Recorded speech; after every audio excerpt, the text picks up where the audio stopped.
He's getting a little bit older. He's at one place. I think there's crossroad right now. He need to accept those kind of challenge and win those kind of fight. Also, we tried to negotiate fight with Bivol now for months, and he just disappear.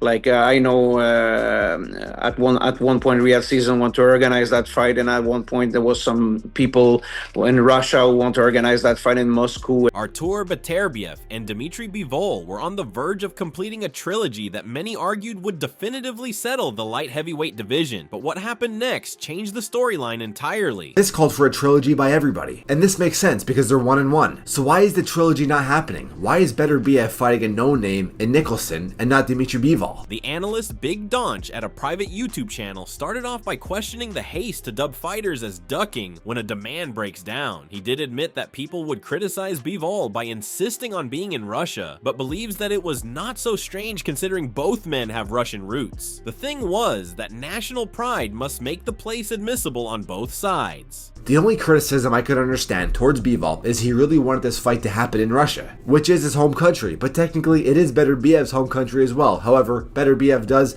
live in Canada and he trains out of Canada. But I also don't think it's really a big deal to want to have the fight in Russia, if they're both born in Russia. They're from Russia, they're Russian, if they're proud to be Russian. If Artur Beterbiev is really proud to be Russian, what's the big deal? You should be happy to have it in Russia. The analyst changed gear to the workload and physical burden of Bivol. Boxing 4 times a year with an elite level of competition is both taxing, and doing so against such an aggressor as Beterbiev is higher stakes. The process of training camps and fights themselves, he pointed out, is bound to take its toll, especially at age 34. This view pegged Bivol's crunches not as the exoneration, but as a given drawback of a high-intensity work in the ring, hence being a more forgiving interpretation of why the trilogy may have faltered. Now, Bivol has fought 4 times in almost a year, and during those fights, it has been reported that he has picked up multiple injuries. When you're fighting that often at a high level, especially against Artur Beterbiev, one of the hardest punchers of all time, you're fighting 4 times in almost a year, having back-to-back training camps,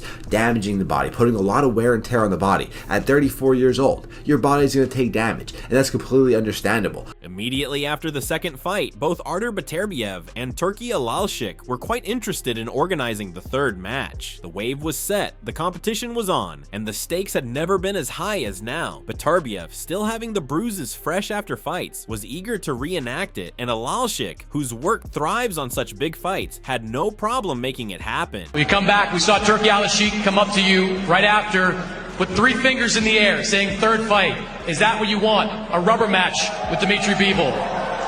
Actually, I don't want second fight too. I mean, it's not my choice, but no problem. We're gonna do third fight if we need. Despite granting Bivol an architectural level by vacating a mandatory title defense that would clear the way for the third bout, the fight never materialized. Negotiations fell apart as Bivol's camp went silent, leading Beterbiev to voice his frustration publicly. He confirmed that generous offers were on the table, yet Bivol chose to withdraw rather than face his counterpart again. At 40 years old, Beterbiev decided to move forward rather than stall, a practical choice reflective of both urgency and professionalism. Beterbiev came to social media and started by reminding the fans that the initial idea was to hold the long-anticipated trilogy with Bivol in Russia. This was no ordinary combat because it was the clincher following 2 tough and hard-fought battles. He disclosed that the financial and promotional offers on the table were beyond good, as they made them pretty much sure in the minds of most people. Our next fight was supposed to take place in Russia. You know what we're talking about now. The third fight with Dmitry Bivol, we were offered great conditions, which were almost impossible to refuse.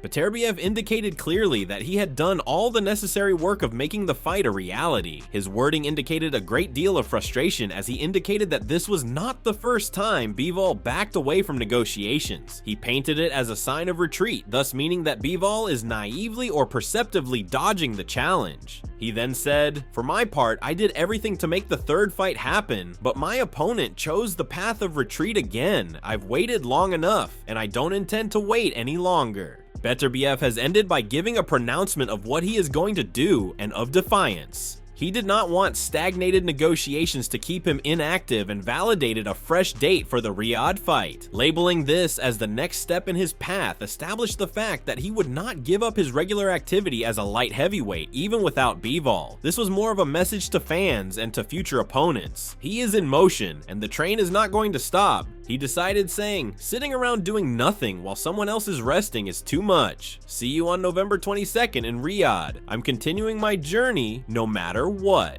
Dayon the Equalizer Nicholson, rising prospect with a 22-1 record, 18 KOs, will step into the ring with Beterbiev on November 22nd in Riyadh. While Nicholson brings power and ambition, he lacks the elite experience of Bivol, or even some of Beterbiev's past opponents. It's a redirection, not the same stakes as a trilogy with Bivol, but a chance for Beterbiev to remain active, relevant, and in pursuit of potential future mega matchups, including a possible fight with David Benavidez for his WBC belt. According to Mark Ramsey, the trainer of Artur Beterbiev, there was an enormous financial bid being made for the trilogy, and even more than Bivol did in the first two fights in Saudi Arabia. Nonetheless, regardless of the lucrative deal, Bivol refused it anyway, and as said by Ramsey, was fully removed from the negotiations. Then the team decided that there is no need to wait any further. It is time to pull the trigger with the name of Artur Beterbiev. They bring like a lot of money on the table, but even like more money that he deserved and more money that he made first fight and first and second fight in Saudi, and he still refused it. Like it's like he completely disappeared from negotiation right now, and we decided to go forward with Artur. Mark Ramsey repeated that by the age of 40, Artur Beterbiev did not have time to wait behind anyone. He noted that following the victory of the first fight, they gave Bivol a rematch automatically due to the fairness in which they values, whereas in the split decision battles they had in the rivalry, Beterbiev also deserved the third fight. But as the delays continued, it was finally decided that the team would press on, creating the largest fights imaginable immediately. He's 40 years old. We don't want to wait on nobody, and if we cannot have that rematch, like we give, like because we win the first bout and we give right away a rematch because we think that he deserved a rematch. I believe like Artur was deserving also that third fight with those two split decision. But like I say, we don't want to wait, and we decided to continue and to push forward to make sure that we're gonna create something to fight the best soon. When examining their respective careers, the contrast couldn't be clearer. Beterbiev is a relentless knockout artist. His finish rate is over 95%. Since capturing the IBF title in 2017, he added the WBC and WBO crowns and completed his run to undisputed status in October 2024. On only 2 occasions has he even reached the final round of a fight, underscoring his damage first style.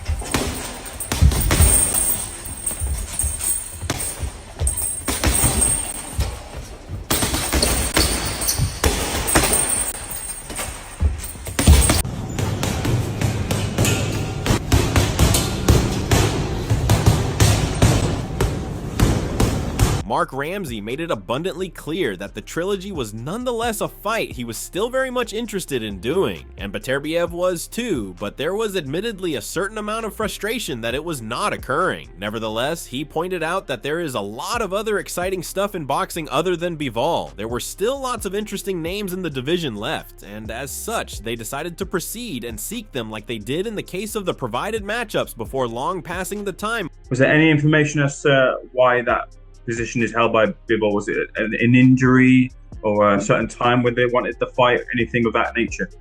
No, it just like really disappeared from negotiation, and at one point there was no calling back, no information at all, and we just decided to go another direction. Mark Ramsey elaborated that the side of Bivol appeared to have entirely disappeared in the negotiation, and no phone call or communication would reach them. Failure to communicate resulted in the decision of the team of Beterbiev to do things differently. Ramsey confessed doubts when he was asked whether the trilogy would go ahead, as he no longer thought it would because of the current way Bivol was about it. Nevertheless, he emphasized that they put boxing first and that they were concerned with getting back in the ring as quickly as possible. We give him a rematch, and now again, like he disappeared. That's a fight that we won. That's a fight that Artur won. Of course, there is a little bit of frustration, but like I say, boxing is not only about Bivol, it's about a lot of good opportunity over there. There is other name very interesting to fight, and that's the direction we're taking. Bivol, meanwhile, is the polar opposite stylistically. With a record of 24-1 and a knockout rate of around 50%, he represents the sophisticated cerebral boxer. As a pro, he's best known for dismantling Canelo Alvarez in a unanimous decision and delivering a defensive masterpiece against Beterbiev in the rematch. Bivol's footwork, precision, timing, and defensive acumen make him a textbook operator inside the ring. His ability to control pace and adapt mid-fight makes him among the most strategic fighters in today's game. Boom. 5, 4, 3, 2, 1. Good. Yeah, baby. Yo. To the front. 10, 9, 8, 7, 6, 5, 4, 3, 2, 1. And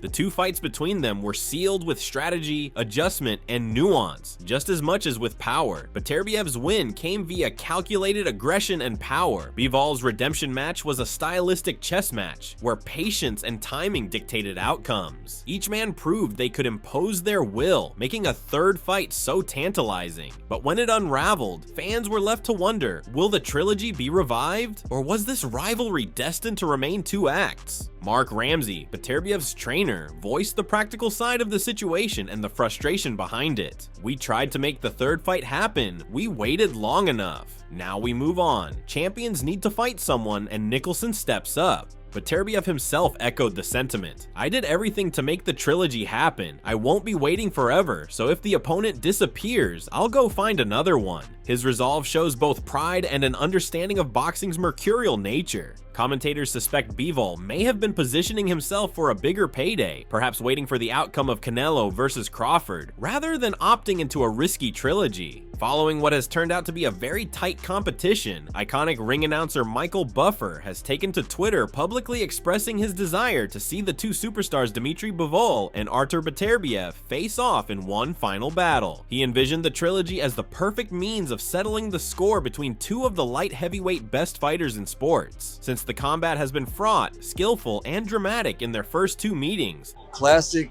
offense, defense, leg work, counter-punching. It was a great fight. It was a real fight. It was a matador and a bull type of thing that you love to see. Let's see it again.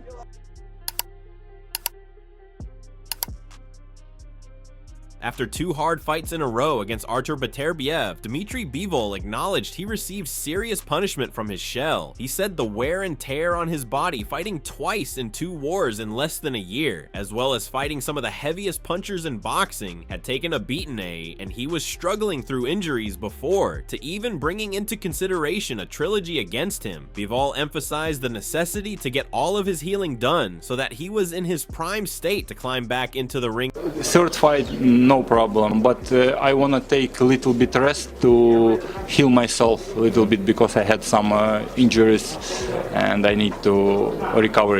Aide Oladipo has addressed the recent rumors of a Russian effort to book the Beterbiev-Bivol trilogy, as he stated clearly that he did not fall into the speculation. He described that no one wanted there to be a fight until Turki Alalshik was introduced to put in his vision and funding to make this a reality, and thus see the first 2 matches occur.